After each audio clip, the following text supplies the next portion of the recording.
Bonsoir mes amis, drôle d'histoire que ce que je vous ai posté tout à l'heure, ce qui s'est passé, ce qui se passe aujourd'hui. Comme vous le voyez à l'écran, il y a eu une alerte. Finalement, et c'est l'objet de cette vidéo, c'est une fausse alerte. Un avion cloué au sol à l'aéroport d'Amsterdam qui était à destination de Madrid en Espagne. Et je vous mets à l'écran donc pour vous montrer la compagnie. Il était en partance à 20h10 pour arriver à 22h18 à Madrid, en partance des Pays-Bas, de Hollande. Donc j'avais mis une autre capture pour bien voir la compagnie. C'est la raison pour laquelle je vous remontre ces captures. Donc c'est Air Europa. D'accord?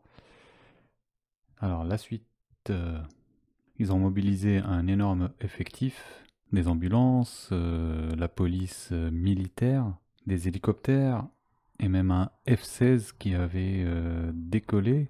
Et alors, fausse alarme, je vous mets à l'écran justement la communication, la déclaration de cette compagnie que je vous ai montré, Air Europa.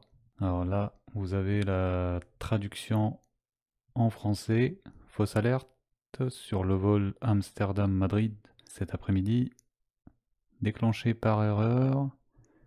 En fait, c'est un avertissement qui lance des protocoles sur les enlèvements, les prises d'otages aux aéroports, qui a été déclenché par erreur. D'accord?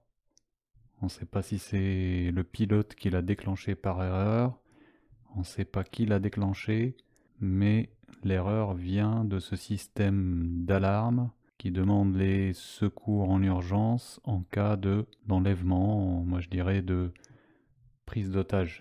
Alors, il s'est passé beaucoup de choses, hein. Ceci à mettre en lien avec une autre fausse alarme aujourd'hui même à l'aéroport de Milan, en Italie, hein. Comme vous le voyez, le terminal 2 à Milan a été évacué pendant 20 minutes. Alors, je vais vous donner l'horaire exact de 18h40 à 19h. Et à ceci, mes amis, il convient d'ajouter autre alerte, cette autre alarme dans un train dans Denderleeuw, c'est en Belgique. Une alerte, pas à n'importe quelle matière, à l'anthrax. Toutes ces alertes le jour même, aujourd'hui. C'est très bizarre cette concordance. Alors soit on ne nous dit pas tout, soit ils savaient déjà ce qu'ils cherchaient et ils ne l'ont pas trouvé, soit c'est des préparatifs à des événements qu'on pourrait vivre dans l'avenir. Autre hypothèse, il s'est passé d'autres événements et c'est pour faire contre-feu. Et puis dernière hypothèse qu'il ne faut pas écarter, c'est que ces trois alertes, ces trois événements n'ont aucun lien les uns avec les autres et se sont produits le jour même. C'est un pur hasard de concordance.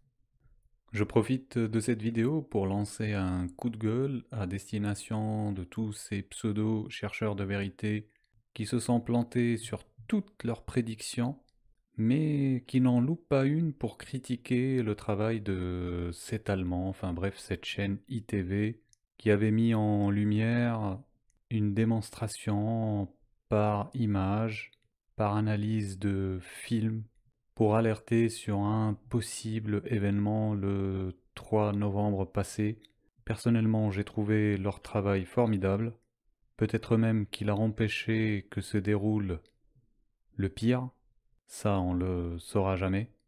Mais en tout cas, eux, ils ont fait des recherches, ils ont montré leur travail, leur analyse, ils ont mis en place une démonstration image à l'appui.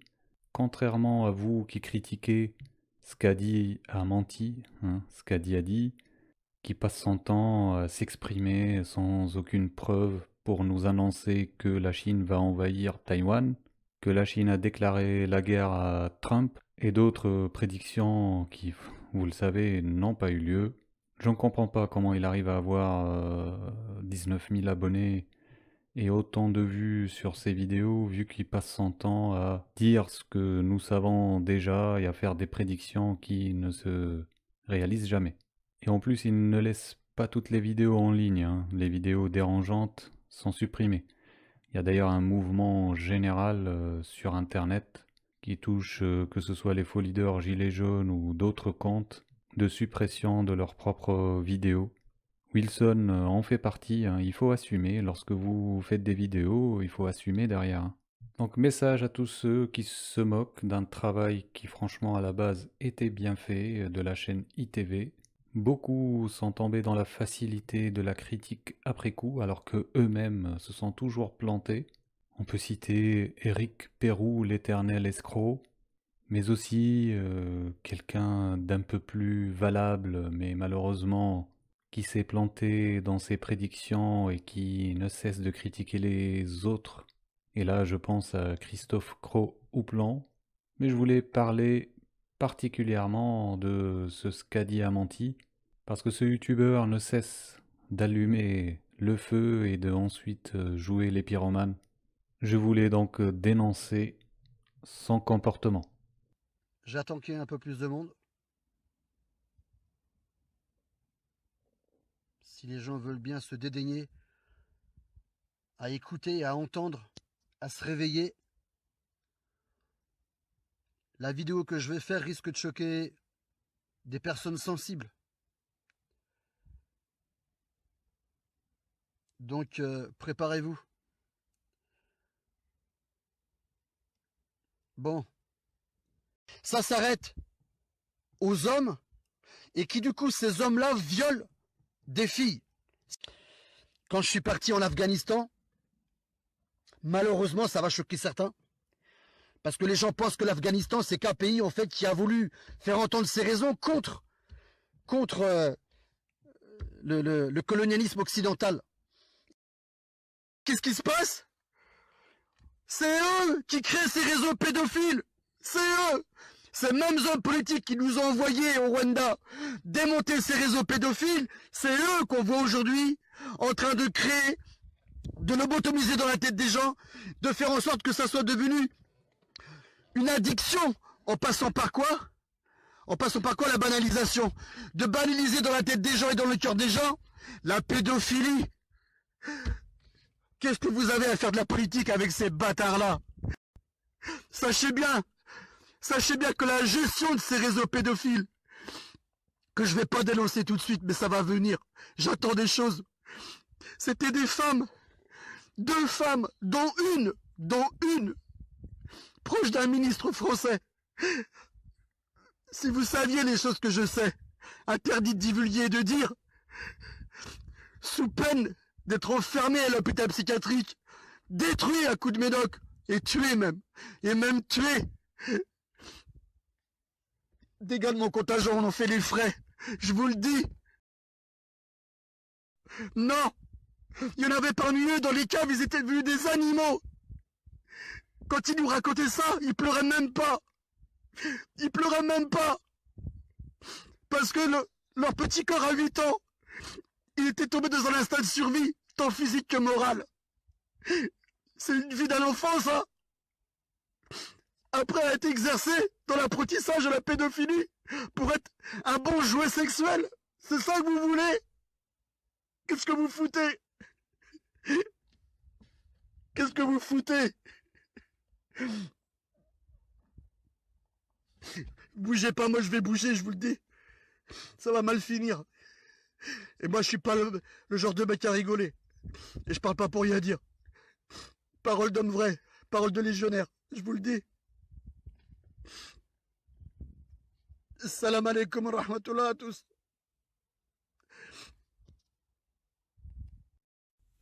Bonjour à tous. Alors hier, j'ai partagé la vidéo d'un militaire français qui nous explique ce qu'il a vécu au Rwanda et qui a découvert tous ces réseaux pédos orchestrés par l'État français et d'autres États, puisque partout dans le monde,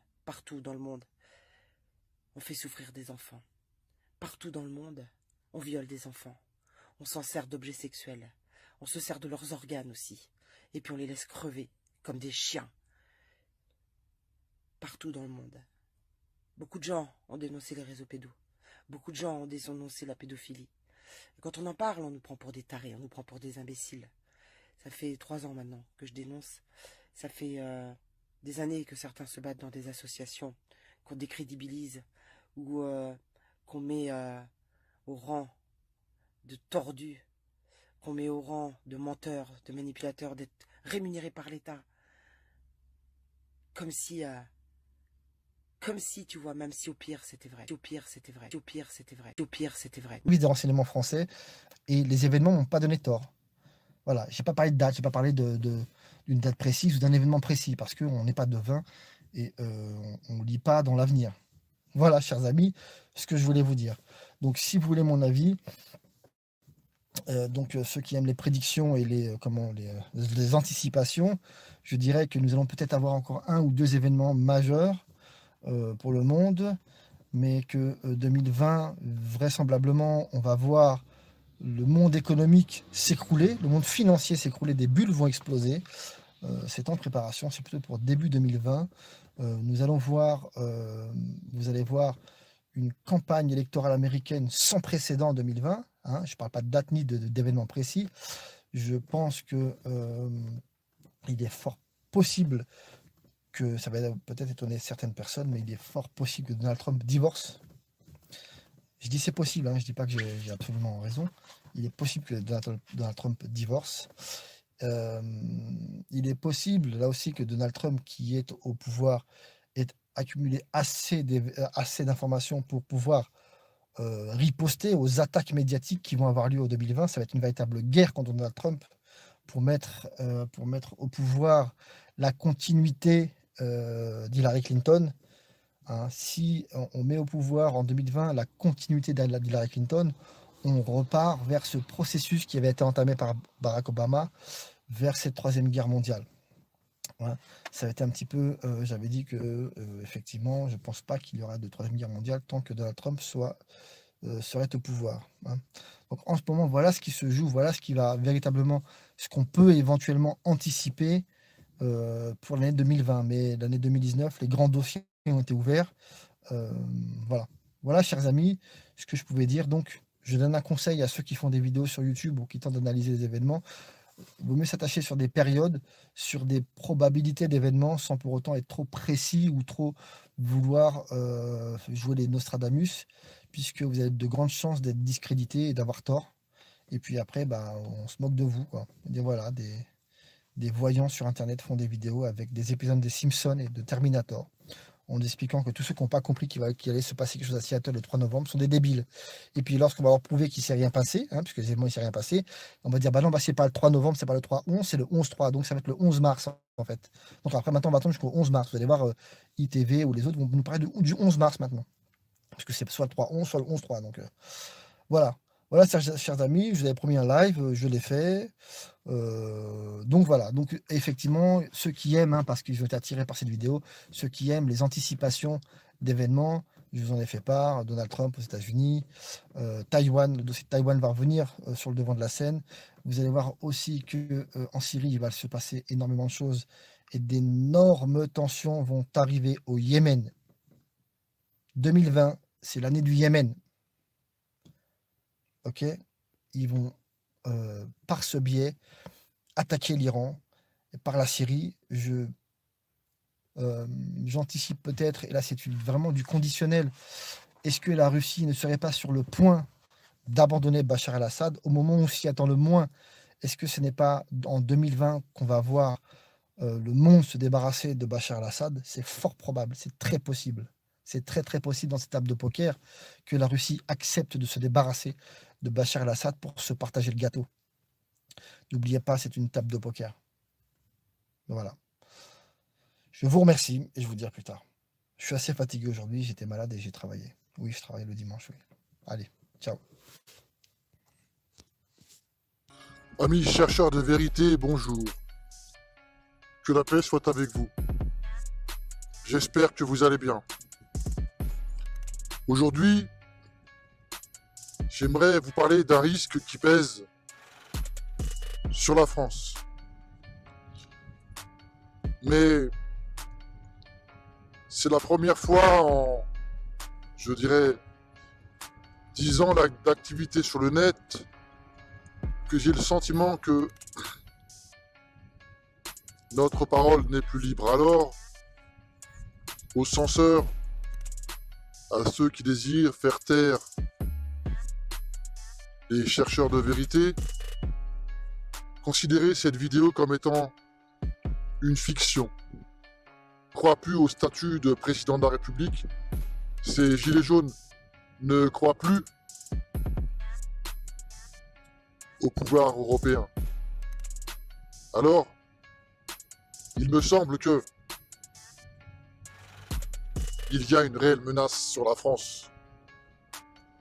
Pourquoi est-ce que cette logique entre l'avènement d'un attentat et l'avènement d'une élection quelconque, pourquoi cette règle serait abrogée aujourd'hui? Dois-je vous faire un cours sur le réseau Stay Behind? Ils ont toujours été derrière. Alors, si attentat fomenté il doit y avoir, il faut qu'elle ait lieu avant les élections européennes. Avant les élections européennes. Avant les élections européennes. En effet, 75% des Français étaient favorables au mouvement des Gilets jaunes à ses débuts. C'est de l'imposer par la peur. Dois-je vous rappeler, dans mon scénario romanesque thriller, je prends ces éléments. En effet, ne nous a-t-on pas parlé de rapatrier tous les djihadistes venus de Syrie? Le scénario est déjà tout écrit. Un jeune écervelé, complètement endoctriné, a décidé de se venger dans son propre pays. Je vois bien un djihadiste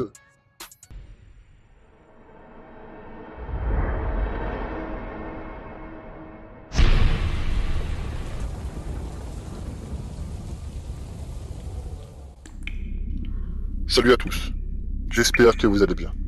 Content de vous retrouver.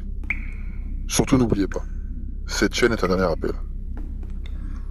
Il est incroyable de voir que on parle d'une chose et d'une menace et que quelques jours ou quelques semaines après, cela est confirmé par l'actualité. L'heure est grave, chers amis, provoquez les uns et les autres. Parce que cette élite dans l'élite aux États-Unis ne défend ni les intérêts des Américains, et l'élite dans l'élite en Russie ne défend pas les intérêts des Russes. Et l'élite dans l'élite en Chine ne défend pas les intérêts des Chinois. Ce sont des élites qui veulent cette confrontation. Alors, c'est une alerte rouge, une alerte écarlate. Cet événement est quasiment sans précédent. Nous attendons la suite.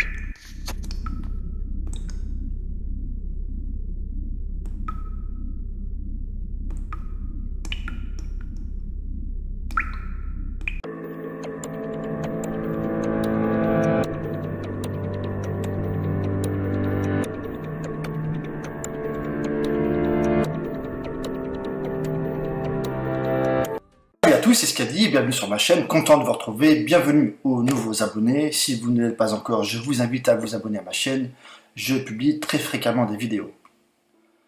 Vous savez, on a coutume de dire que la réalité dépasse la fiction.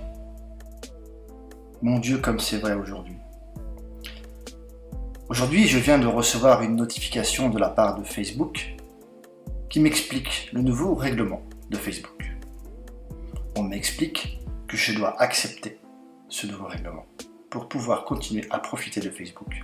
Cette réglementation, il y a entre autres la protection des données personnelles, mais il y a aussi l'utilisation de la reconnaissance faciale.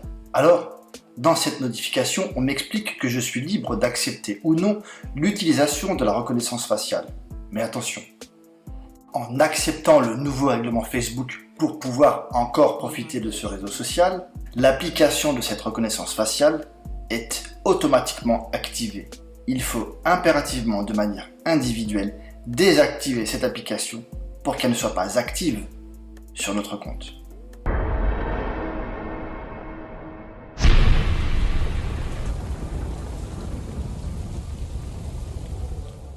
Avant-propos. J'attire votre attention. L'objet de cette vidéo traite du sujet des rencontres des Bilderberg en 2019. J'aimerais ici attirer votre attention sur une information qui circule sur le net. En effet, selon certains, en 2019, le groupe Bilderberg va se rencontrer à Sierra City, aux États-Unis. Or, cette information date de 2016. Soyez très prudents sur les informations que vous collectez sur Internet et vérifiez toujours les sources.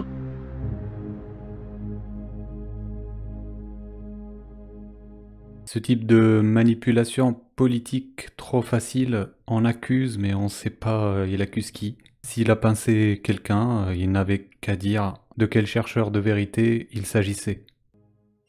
Salut à tous, j'espère que vous allez bien. Content de vous retrouver.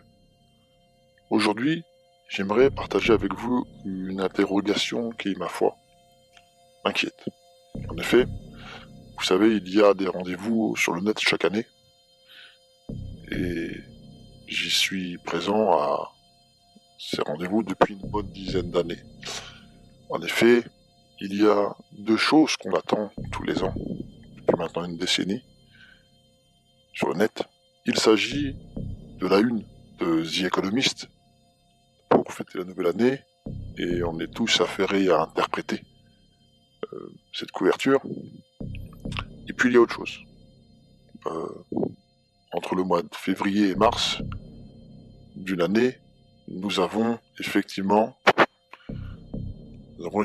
chaque année, entre courant mars-avril, l'annonce par des informations qui circulent,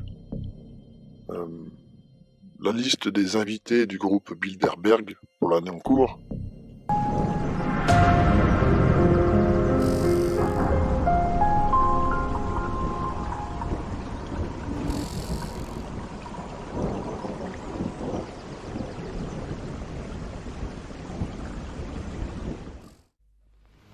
Qui commande le passé, commande l'avenir.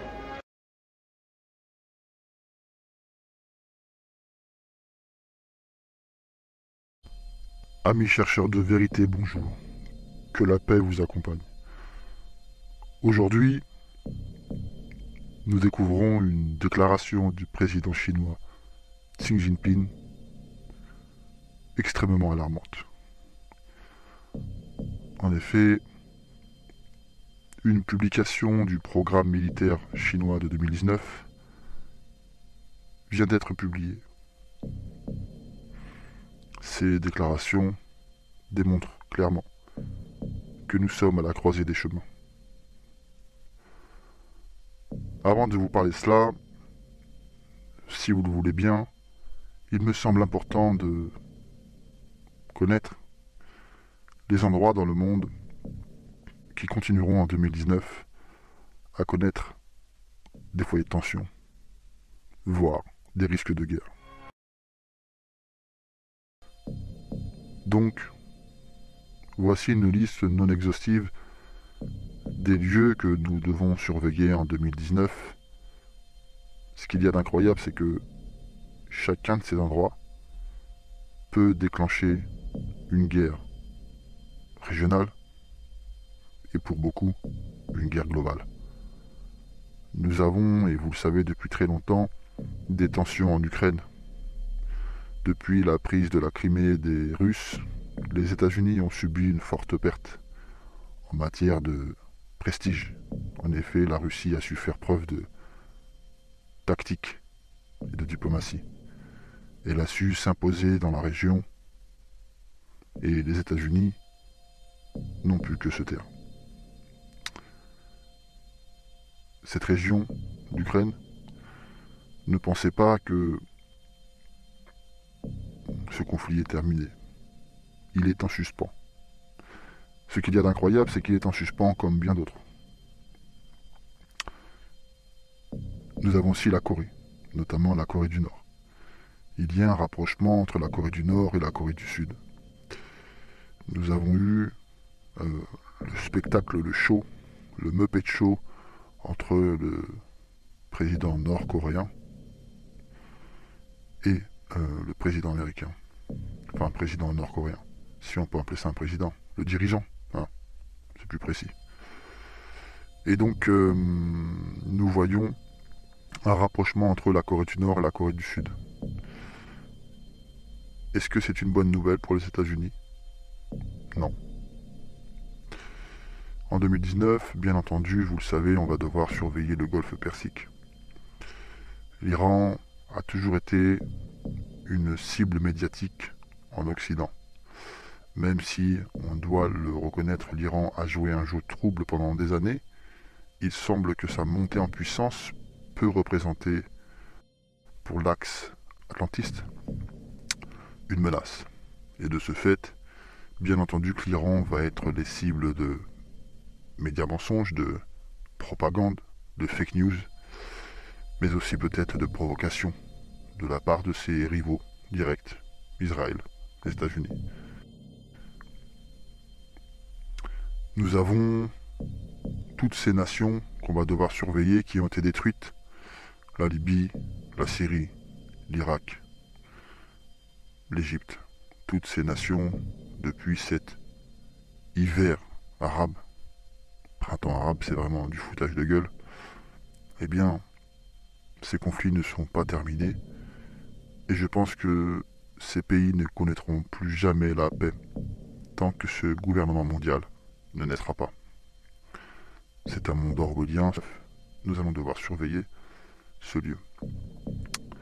Et puis il y a deux probables conflits à venir. Il y a ce qui pourrait servir à un nouvel ordre mondial, c'est le conflit éternel entre l'Algérie et le Maroc pour le Polisario. Alors, vous savez, il est très facile pour l'élite mondialiste de provoquer des pays fragiles politiquement. Donc en 2019, c'est aussi à surveiller. Nous avons aussi l'Inde. L'Inde, si vous regardez la Chine, l'Inde est aussi en train de se réveiller. Il existe un conflit éternel entre l'Inde et le Pakistan, notamment pour le Cachemire. C'est un conflit sous-jacent qui ne s'est jamais arrêté. Il est possible que, galvanisé par sa montée en puissance, l'Inde décide de régler ses problèmes avec le Pakistan. Mais je vous le rappelle, ces deux nations sont des puissances nucléaires. Moi, a dit la chose suivante. Le président chinois a demandé à son armée de se préparer à la guerre. Pourquoi? Vous savez, Taïwan, pour les Chinois continentaux, est un territoire chinois. Taïwan, avec l'aide des Occidentaux et notamment des États-Unis, est indépendante. Le président chinois a déclaré qu'ils voudront reconquérir Taïwan, qui pour la Chine est un territoire chinois. Pour information, pour rappel, au lendemain de son élection, Donald Trump a appelé d'abord Taïwan. Ainsi, en matière diplomatique, Donald Trump, dès son arrivée à Washington, a marqué son soutien à l'indépendance de Taïwan. La Chine a déclaré qu'elle n'hésitera pas à faire la guerre pour reconquérir Taïwan. C'est très alarmant. J'en termine là, mes amis, mais comme vous le voyez, ce ne sont que des événements qui ont eu lieu, des informations que nous savons déjà, ça ne mérite pas des titres aussi racoleurs, ni même d'en faire une vidéo. Alerte, la Chine déclare la guerre. Beaucoup de prédictions, il n'y en a aucune qui s'est avérée vraie pour quelqu'un qui dit aux autres il ne faut pas faire de prédictions. et même sur des périodes, hein, parce que là, ce qu'a dit, tu as prédit pour l'année 2019, tu as eu toute une année, il n'y a rien de ce que tu as prédit qui s'est réalisé. La Chine n'a pas envahi Taïwan, la guerre mondiale ne s'est pas déclarée à cause de qui que ce soit, l'Inde n'a pas attaqué le Pakistan n'a pas attaqué l'Inde. Tu as demandé à tout le monde de surveiller ce qui se passait déjà, hein, c'est-à-dire l'Ukraine, le Yémen, la Syrie, l'Irak, la Turquie, le Kurdistan, les États-Unis, l'Europe, la Chine, la Corée du Nord, la Russie. Mais en bon prédicateur, tu n'as pas vu venir Bolsonaro, tu n'as pas vu venir la déstabilisation de Maduro au Venezuela et tu ne vois pas toujours la déstabilisation actuelle du régime chilien. Tu n'as pas vu venir ce qui se passe en Afrique et on attend toujours tes prédictions sur Jérôme Rodrigue et tous les faux leaders. Alors au lieu de t'attaquer à ceux qui montrent leurs analyses, preuves à l'appui dans des décryptages détaillés des vidéos des initiés, essaye pour être crédible toi-même de faire un travail équivalent au lieu de mettre des images qui n'ont aucun lien avec ce que tu dis et de balancer tes prédictions qui en fait n'en sont pas. Voilà mes chers amis, comprenne qui voudra, il vaut mieux commencer à s'autocritiquer soi-même plutôt que de passer son temps à critiquer le travail des autres. Tous ceux qui critiquent ne sont pas capables de fournir un travail équivalent d'analyse d'images et de décryptage de vidéos. Je vous souhaite une bonne soirée.